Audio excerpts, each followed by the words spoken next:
Bonjour à tous, bienvenue sur le nouveau podcast d'ABC Formation pour les responsables de crèche, pour aussi simplement les professionnels de crèche qui ont envie de approfondir un peu leurs connaissances. Alors aujourd'hui, dans ce podcast, je voulais aborder un thème qui va revenir un peu souvent, là la rentrée est passée, c'est l'agressivité des enfants et surtout comment on la gère avec les parents. On a tous de toute façon été confrontés à ça, des parents mécontents parce que le soir on leur dit que leur enfant a été griffé, mordu, tapé ou autre. Déjà, moi, ce que je trouve important de rappeler, c'est que nous, les professionnels de la crèche, on prend le relais des parents le temps pendant lequel ils ne peuvent pas assumer leurs responsabilités, le temps qu'ils travaillent, le temps qu'ils fassent autre chose, ils font bien ce qu'ils veulent d'ailleurs. Et ce qui est vraiment important, c'est de se rappeler que c'est pas parce qu'ils laissent leur enfant le matin qu'ils y pensent plus. Ça veut dire que ça peut être très choquant pour des familles d'avoir déposé leur enfant tout bien le matin et de le récupérer balafré ou avec une bosse énorme sur le front. En plus, on sait que les enfants peuvent marquer très très vite.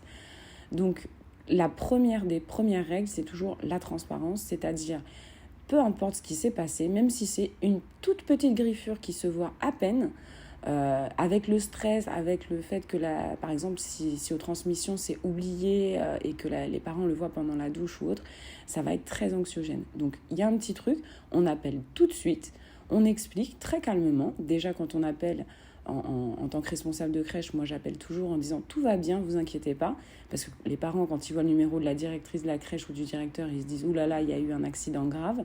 Donc on appelle, on rassure, bonjour, c'est le directeur de la crèche, c'est la directrice de la crèche, tout va bien, rassurez-vous. Je voulais juste vous prévenir que voilà, votre enfant, il y a eu par exemple une petite altercation avec un copain ou une petite copine.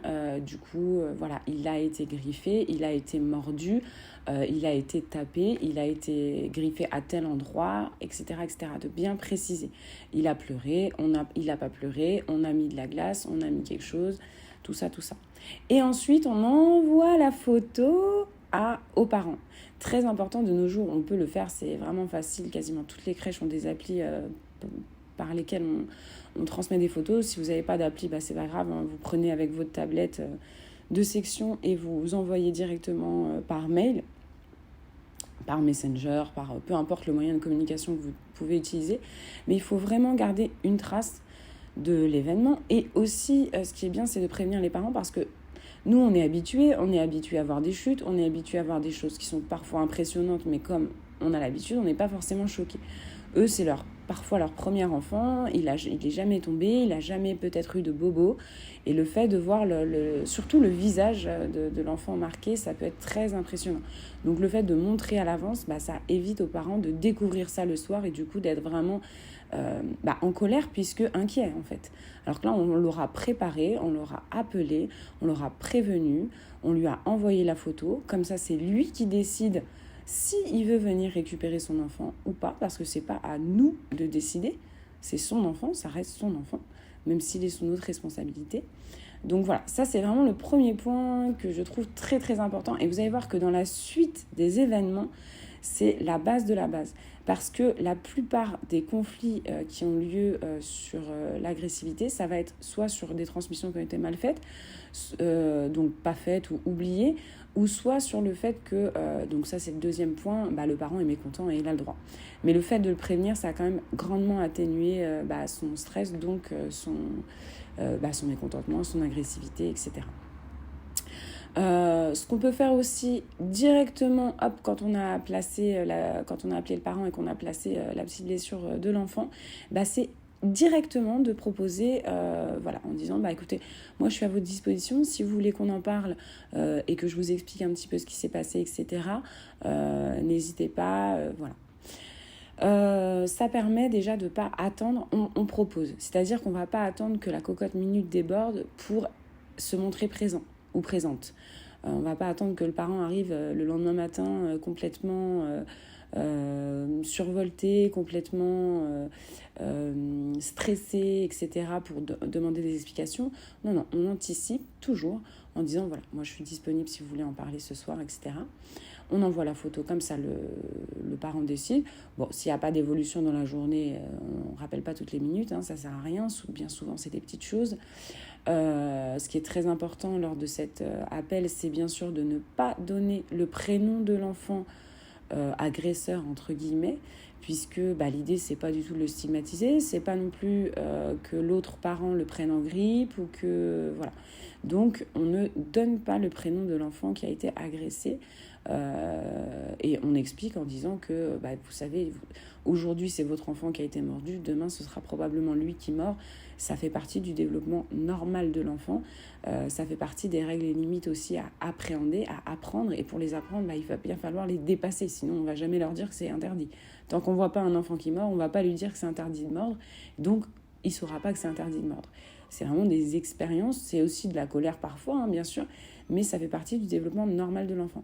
Donc, il faut bien rassurer le parent sans minimiser l'acte de l'autre enfant, mais en expliquant bien que ça peut tout aussi bien être son enfant, et si ça a déjà été le cas, c'est bien de lui rappeler en disant vous vous souvenez, votre enfant aussi il a tapé ou mordu et aujourd'hui c'est passé et il n'y avait rien d'alarmant ni de grave, ça a fait partie de son développement, aujourd'hui voilà, ça va mieux, il a compris, etc.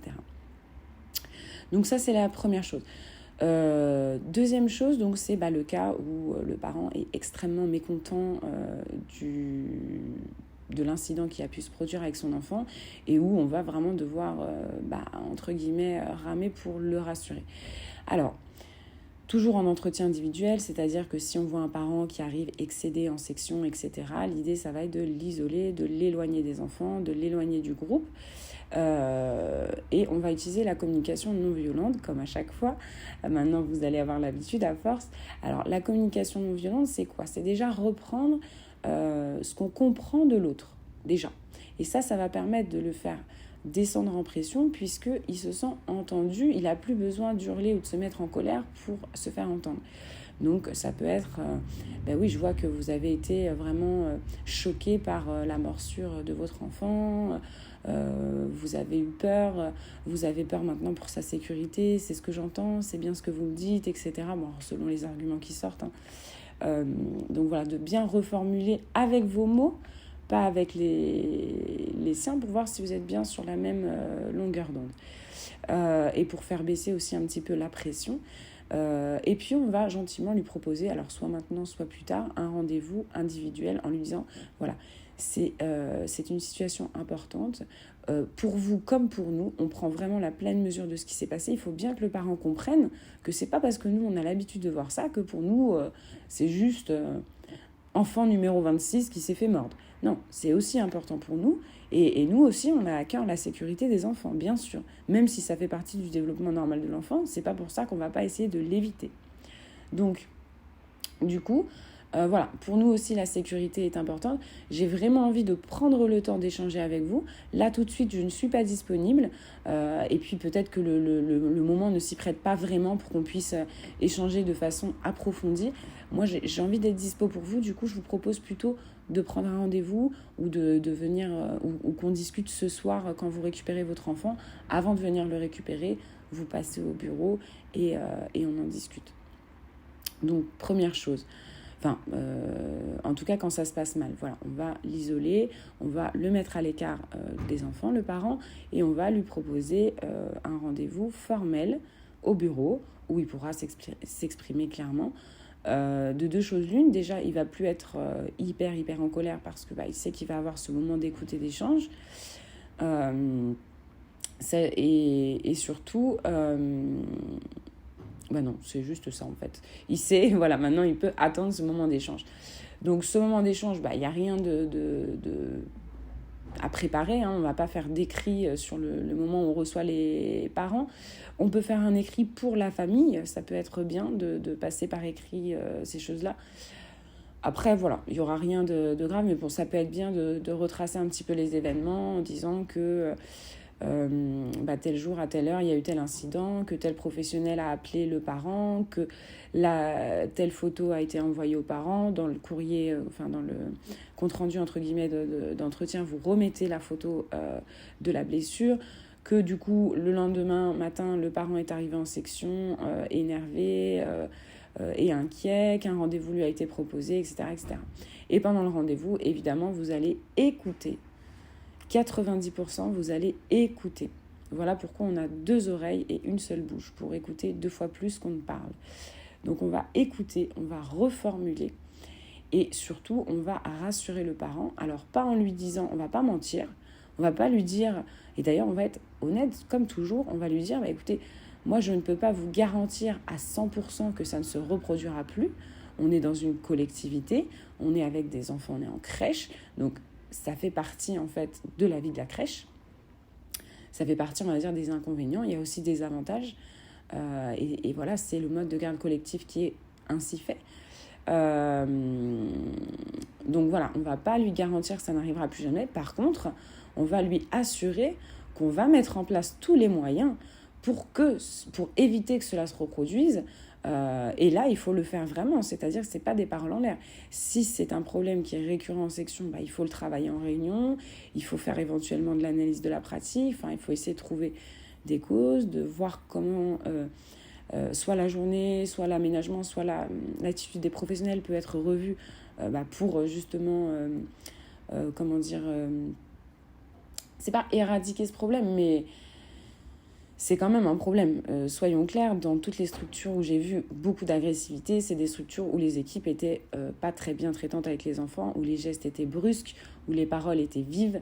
Donc voilà, on va pas se voiler la face non plus. Quand on est professionnel de la petite enfance, on sait très bien que tout ce qui est organisation au sein de la structure, aménagement de l'espace, aménagement du temps, projets pédagogiques, etc. Et évidemment, la posture des professionnels ont un impact sur l'attitude des enfants. Donc voilà, petite piste comme ça que je lance, mais s'il y a beaucoup d'agressivité, il y a peut-être un travail à faire en amont avec l'équipe. Donc voilà, durant cet entretien, vous pouvez du coup faire ce petit compte rendu. C'est bien que le parent reparte avec une trace. C'est très bien aussi parce que ça vous permet de justifier que vous avez fait votre travail, tout simplement. Hein. On ne fait pas plus que son travail, là. Hein. On fait juste son travail.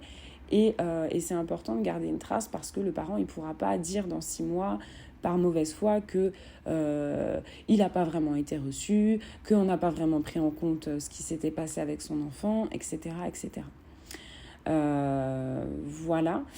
Alors, 2 cas de figure peuvent se présenter dans ces cas-là. Le premier cas, on va dire que c'est le plus simple, c'est que le parent, finalement, avait juste envie d'exprimer son inquiétude, d'exprimer ses craintes par rapport à la sécurité de son enfant, etc.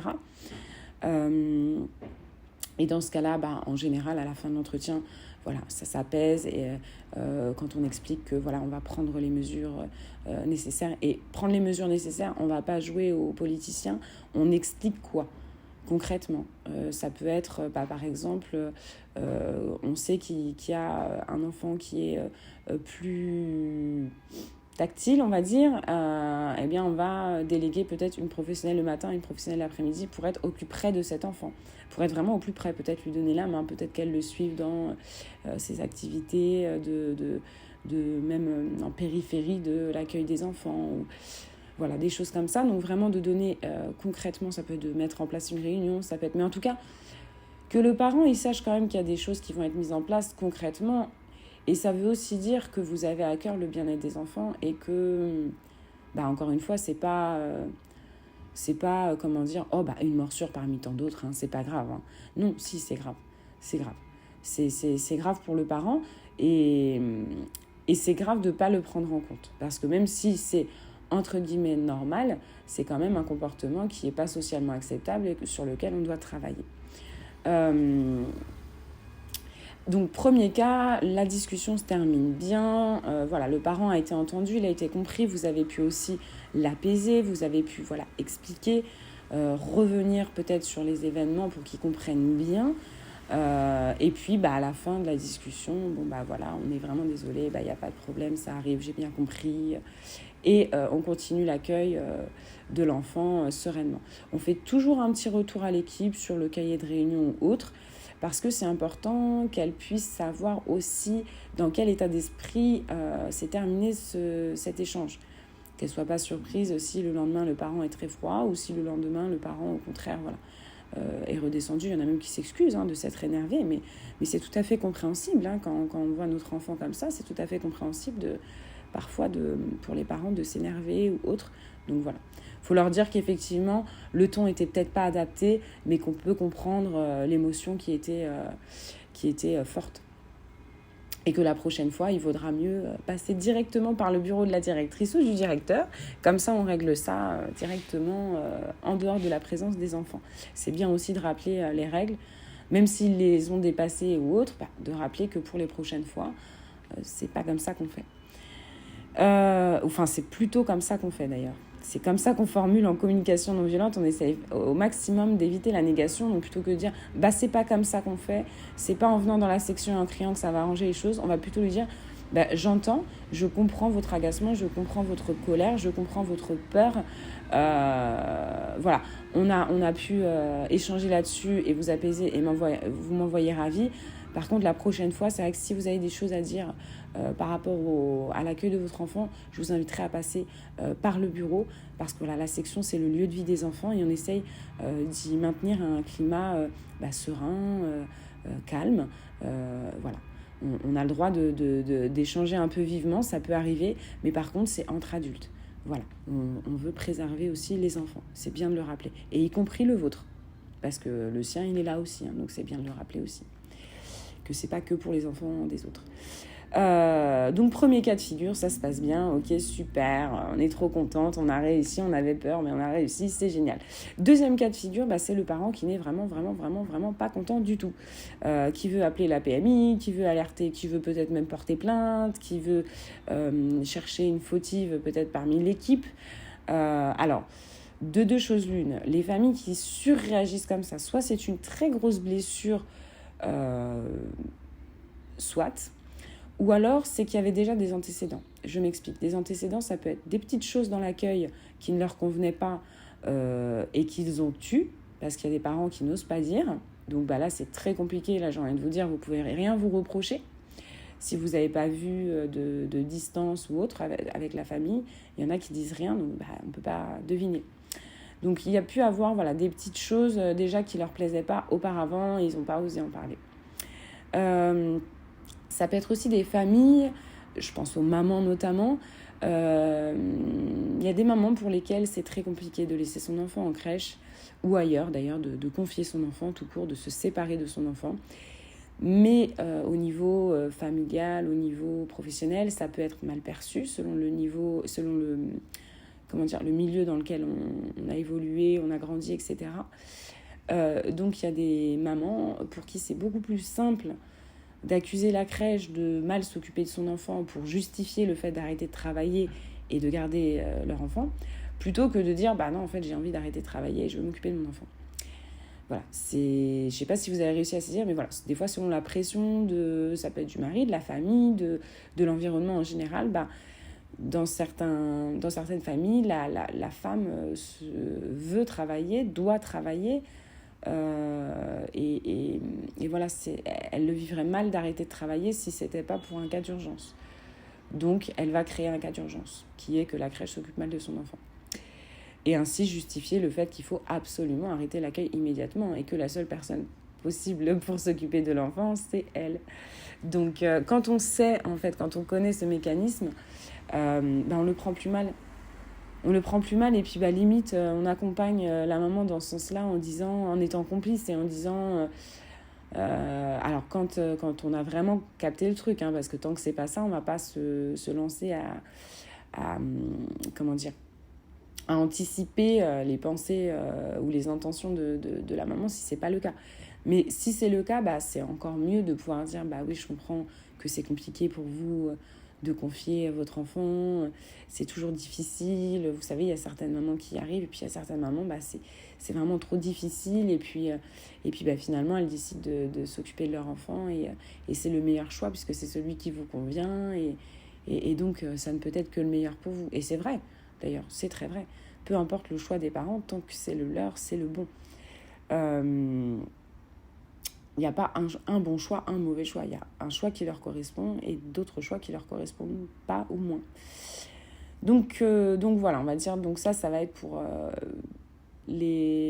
plus les mamans. Et puis le dernier cas de figure, donc là de toute façon le dialogue est rompu, vous ne pouvez absolument pas, les parents sont contre la crèche, ils veulent révolutionner, envoyer des mails à la direction, porter plainte, appeler le président de la République, enfin bon.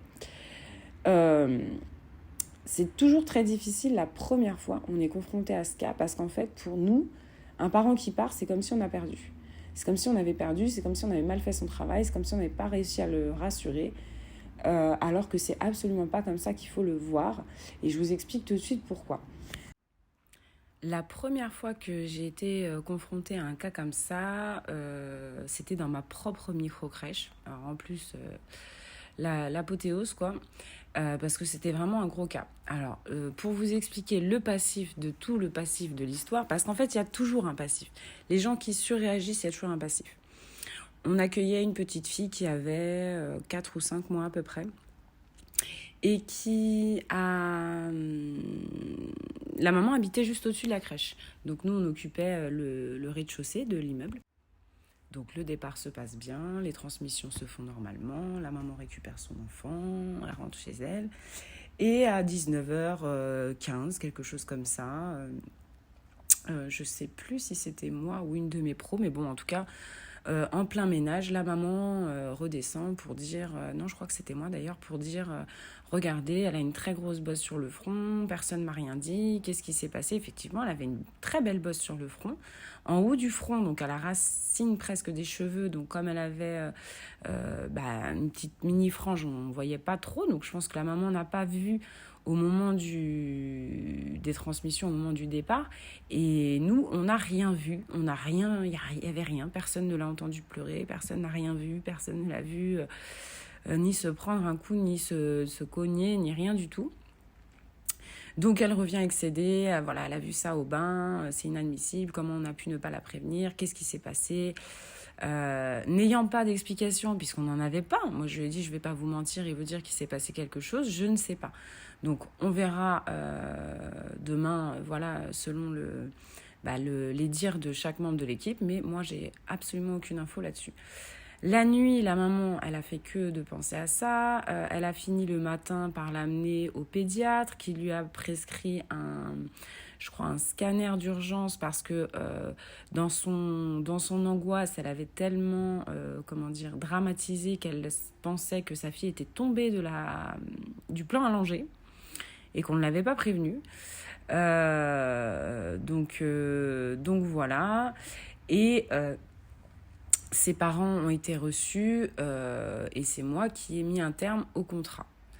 Et suite à ça, d'ailleurs, j'avais changé mon règlement de fonctionnement en indiquant que du coup, la direction pouvait se réserver le droit de mettre fin au contrat en cas de soit grand désaccord sur les valeurs éducatives, l'accompagnement de l'enfant ou sur un comportement inadapté du parent, donc de l'agressivité, etc., etc. Parce que vraiment, c'était parti très très loin dans les accusations, etc., etc.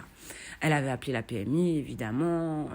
En plus, on venait d'ouvrir. En plus, j'étais pas dans les petits papiers de la PMI parce que j'étais jeune, parce que les micro-crèches étaient encore presque expérimentales, donc elle n'aimait pas du tout ça.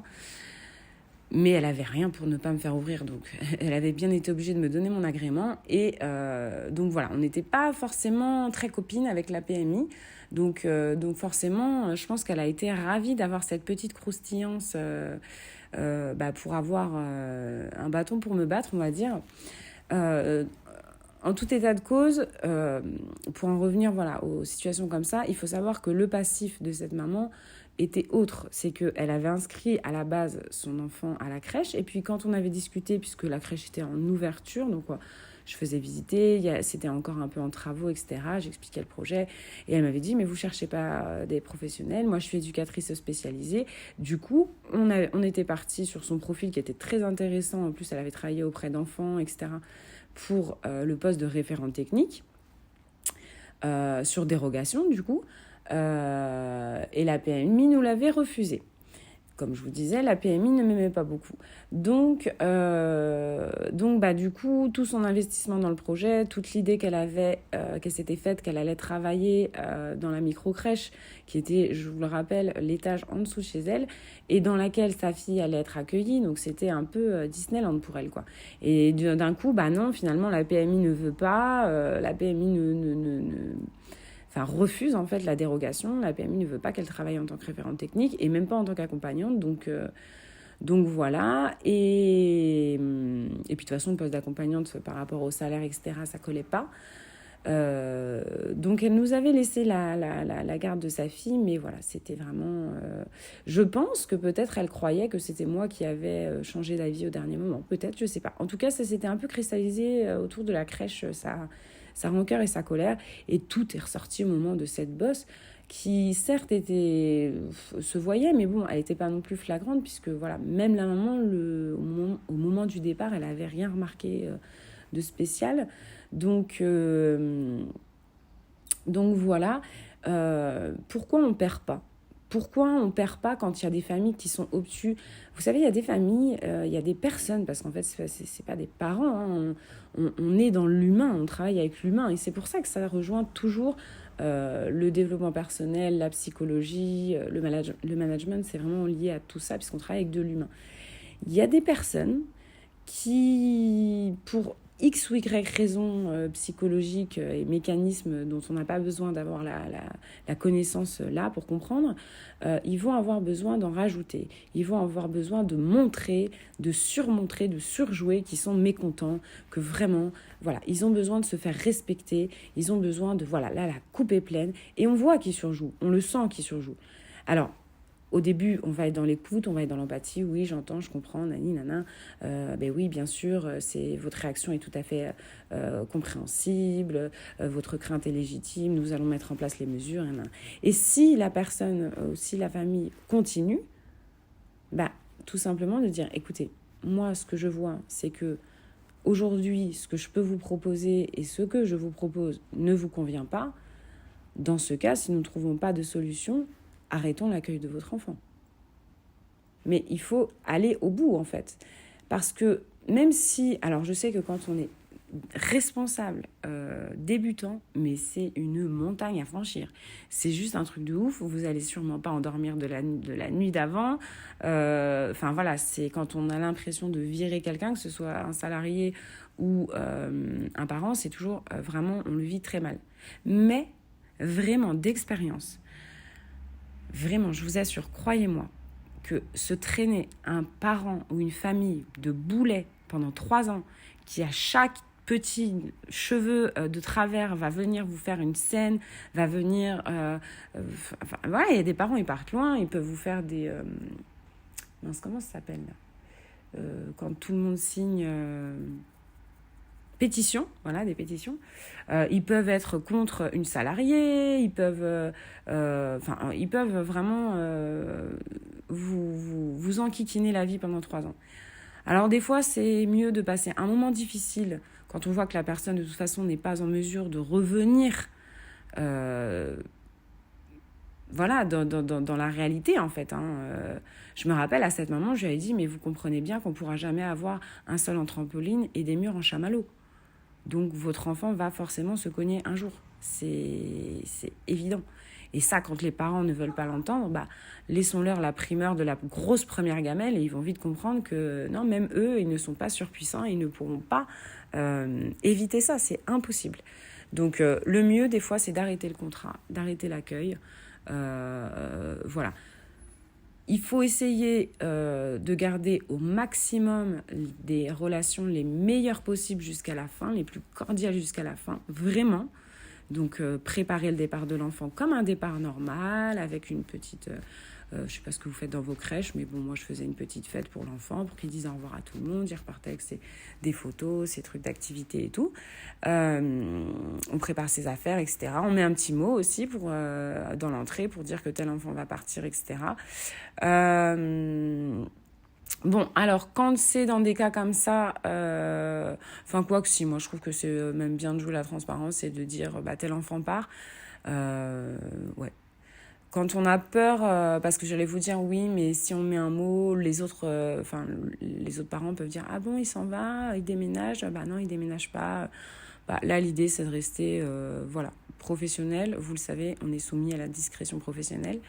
Et dans ce cas-là, bah, ça nous arrange bien, donc on va l'utiliser.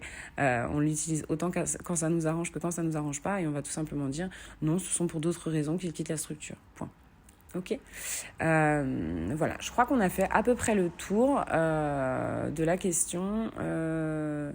S'il y a des choses, peut-être que des cas de figure que j'ai pas abordés ou que vous aimeriez, sur lesquels vous aimeriez peut-être être un peu conseillé ou guidé, bah, n'hésitez pas. Ce sera avec grand plaisir. Je vous accueille sur ma page Facebook ABC Formation Coaching. N'hésitez pas à venir interagir. C'est avec plaisir. Bon courage. Gardez le smile. Gardez toujours la pitch. Vous faites un travail extraordinaire, vous améliorez l'accueil des enfants au quotidien, à chaque minute. Vous aidez les professionnels à gagner en compétences, à évoluer. Vous aidez les familles à prendre confiance en leur potentialité. Vous aidez les enfants à s'épanouir, à s'éveiller, à se sociabiliser. Donc ne lâchez pas. Et prenez la juste mesure de votre merveilleux rôle. Autant dans ces très très beaux côtés arc-en-ciel pailletés que dans ces côtés un peu plus difficiles, mais c'est là où vous allez vraiment évoluer et où vous allez de plus en plus apprendre à créer en fait ce que vous avez en tête là, parce que vous savez où vous voulez aller. Presque vous savez comment y aller, mais vous n'avez pas les outils. C'est juste les outils. On ne construit pas une maison à main nue, même si on a toutes les matières premières, etc., ça ne fonctionnera pas. Bah, c'est un petit peu ça. Donc ne lâchez pas et faites-moi vos retours, ça fait toujours plaisir. Belle journée, prenez soin de vous.